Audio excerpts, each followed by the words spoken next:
learning to decenter men. I mean romance, okay? I feel like this episode could be quite unisex. It's not just for us women, it's for men as well.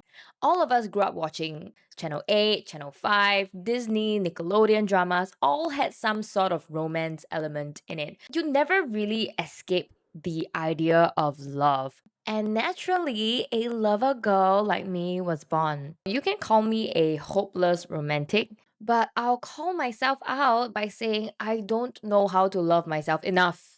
Ouch. I needed to rely on validation, emotional support, and regulation to function daily. This kind of stings, by the way. Kind of makes me question, was all these relationships I had for the past many years like a fever dream? The topic of decentering men isn't a man hating concept. It's not about rejecting relationships or some sort of holding back nonsense, but to me, it's more for people like me who like to overly romanticize the idea of being in relationships non-stop. So do you realize people jumping from relationships to relationships after they are saying like, oh fuck relationships, I'm over it, and then the next moment they're in it and they're like, this guy is different, trust me. And I'm in no place to call anyone out because I'm like that also. So just a disclaimer, whatever I say is personal experience. It might not resonate with you and that's fine. I remember when I was in secondary school, though, I was not well liked by boys. I was in a popular clique, but the least popular one. In fact, I was being called like the dog. I was just following them around because they were like the cool clique. Back then, a sense of belonging was really important to me. I was often made fun of, being called fat, being called chubby, being called unfit. I was really unfit. I would skip PE, okay? I had a crush on this guy, I still remember. Let's call him Jeff.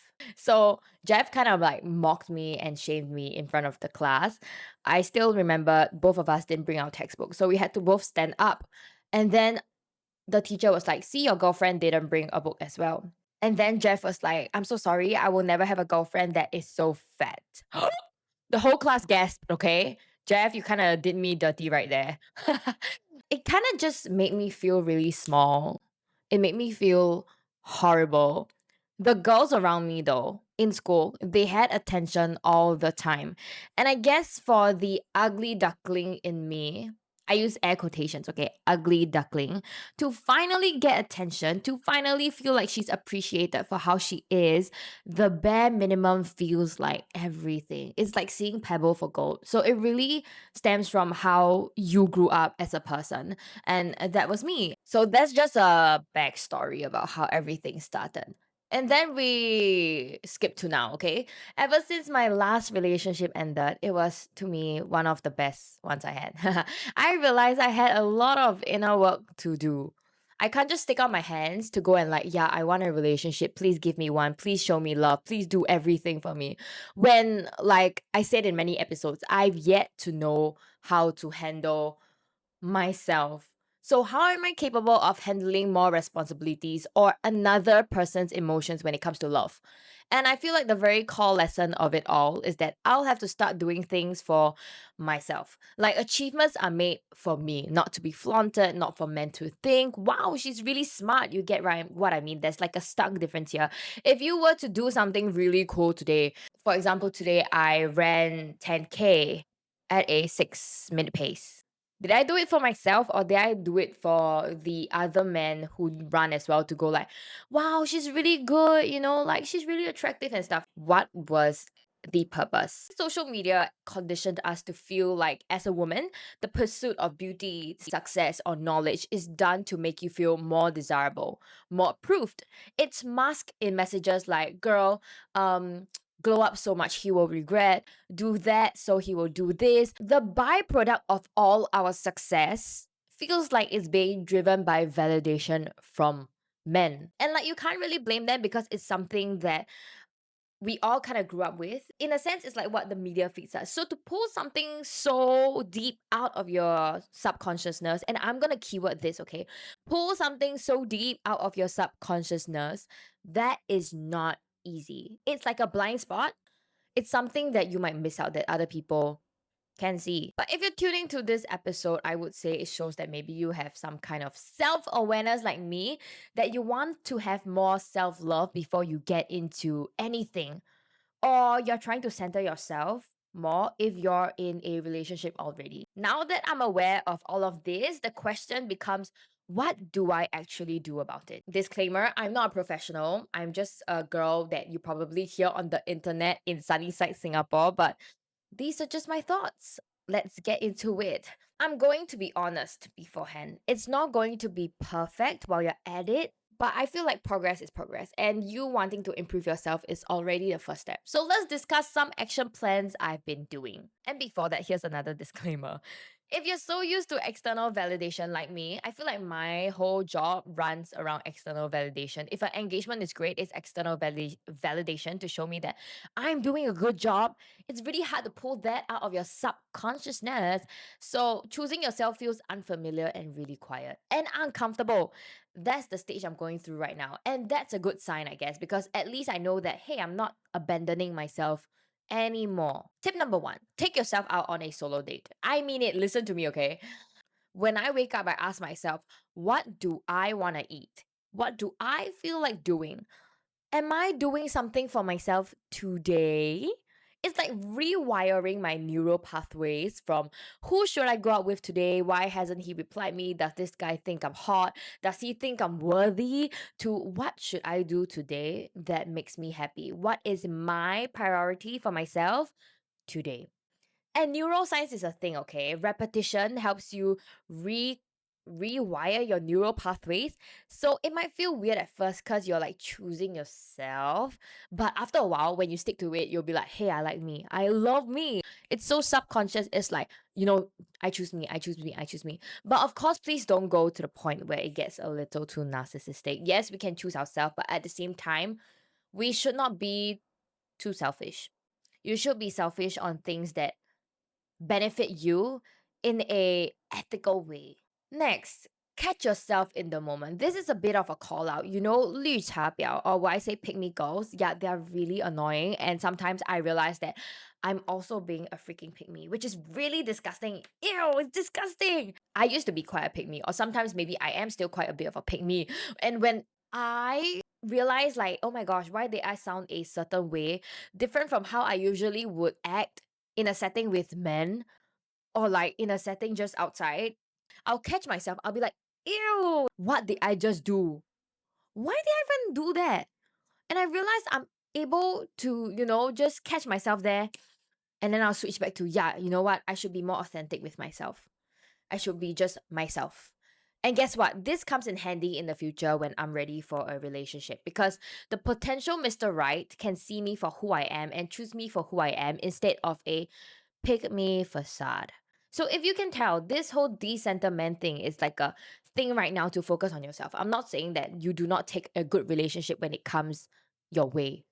I'm saying till then you really got to work on it. Don't go and purposely search for relationships. It's really true when people say things find you when you least expect it. Moving on. So in this short amount of time, the biggest shift for me is that I no longer see a relationship as something that completes me. Yes, I yearn for love. Yes, everyone likes to be loved. Everyone would want to be married at the end of the day, I guess. Most of us. I would love to get married and have a really hot husband and cats, and maybe a kid or two. But I guess it's something that just adds to my life now. No person can ever fill the void that's inside you. And I can guarantee that being in a relationship time and again, especially when you are consciously looking for one, it kind of just stacks up a fuckload of wounds that you have to bring yourself out of. And throughout my different stages in the past 10 years of being in and out of relationships since secondary school, I feel like every time being in a relationship actually makes me lose the core of who I am. I build new interests around my partner, but I kind of lose my own interests and my own time with my friends, my family. So I would say the next, which is the third action plan that you want to do, is to have the courage to be disliked. There will be things that you dislike or like that won't make sense to your partner, because nobody is 100% alike. Not even just your partner, like your friends, people around you. And that's okay. As long as it's nothing unethical, there is literally nothing wrong with that. It's like if I love tennis and my future partner hates them, am I going to stop playing it because of him? Fuck no. It's either he joins me and then we 50-50 it where I enjoy his activities as well and he learns to enjoy my activity, or I'm gonna have to set time aside to play with my friends. He's not gonna tell me what to do, tell me not to play tennis. And if he walks away because I play tennis, that's a very ridiculous example, by the way, then he's not for me. I don't want to give up parts of myself again just to be in love. Okay, I know I'm a bit of a challenge when it comes to being a partner, but whatever. I want to be in a relationship. I don't want to be in a kidnap ship or something. I'm not being held hostage. I can do what I want. I can do what I like as long as it's ethical. I deserve to keep parts of myself to be myself. Anyway, I know some of you guys who listen to this are probably in relationships as well. Let's not jump into, oh my gosh, I should break up and stuff like that. Let's see how you can learn to start centering yourself again. Because when I used to listen to podcasts when I was in a relationship, I would think to myself, "Oh my gosh, this is a sign I should break up." But hold your horses, hold your horses. Let's not be impulsive.